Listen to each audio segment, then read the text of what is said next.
Mission for today. Reach the peak of Bjellandsfjellet before our friends fly off. They are starting to hike from the other side.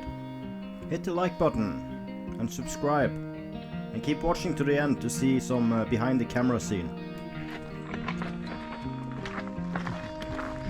Another hike to Bjellandsfjellet. Weather's a bit grey. But the air is supposed to be quite unstable. So that's good. There's two guys up there already, or almost already. So hopefully we can get some nice flying done. When you hike, it's so important to get the heavy things close to your back and use a good harness that's made for hiking. It makes the trip so much easier. I want to know, where's your favorite hiking spot?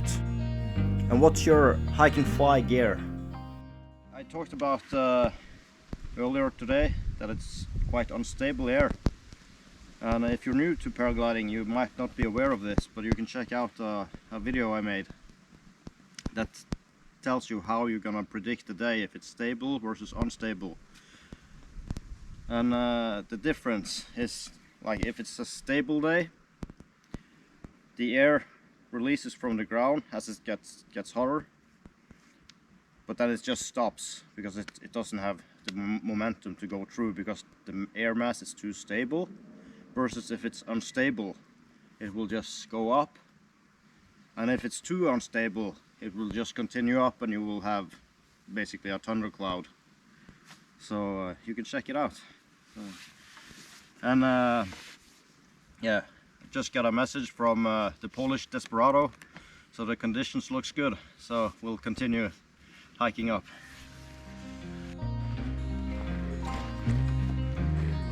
The donkey.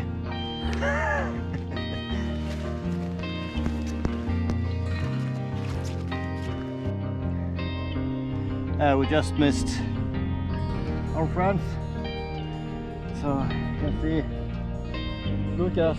He's approaching landing now. So I got a message for him. So the wind was almost zero when they launched, but now it actually looks like it picked up. So maybe we're lucky.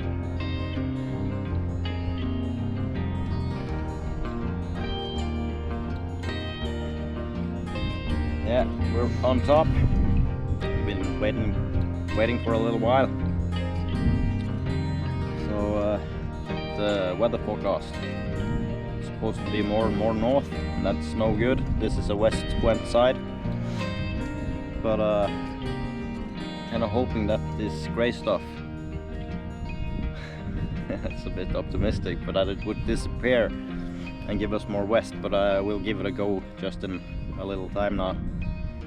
So it's good start wind. So it's west here, so that's probably thermic pumping up, but you can see down on the lake that the main wind is north, so it might be a bit turbulence in the air as well. So but we just have to try.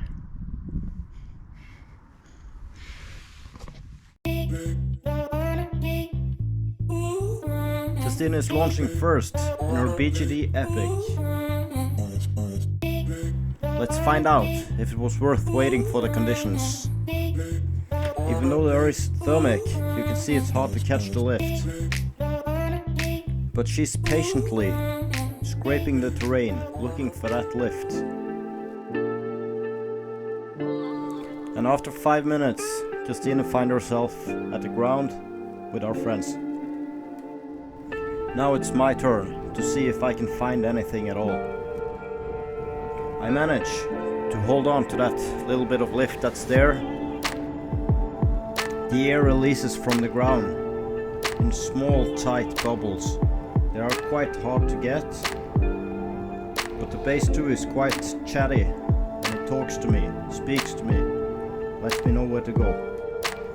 After scraping the treetops for a while, I finally find that bubble that takes me to the top of the mountain again. It stays like this, you have to do everything right, and the time flies because your brain is always working. but after 15 minutes I make a mistake and I lose the lift and I have to go to landing. Down at the main landing, Justine is waiting for me.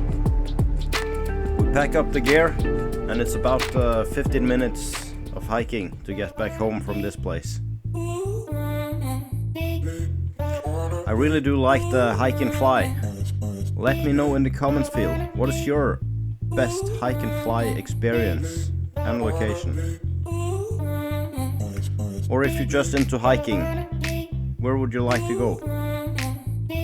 Tell me, I want to know.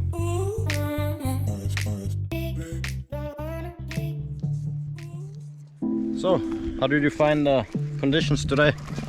It was nice, a little bit jumpy. I was hoping for a little more lift, but it was only 5-6 minutes for me.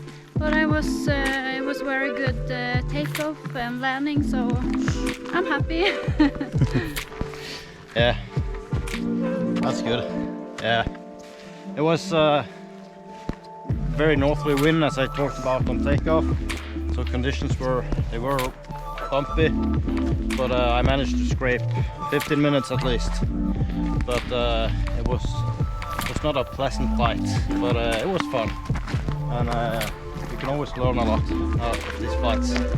So, alright, if you haven't subscribed, click it. See you next time.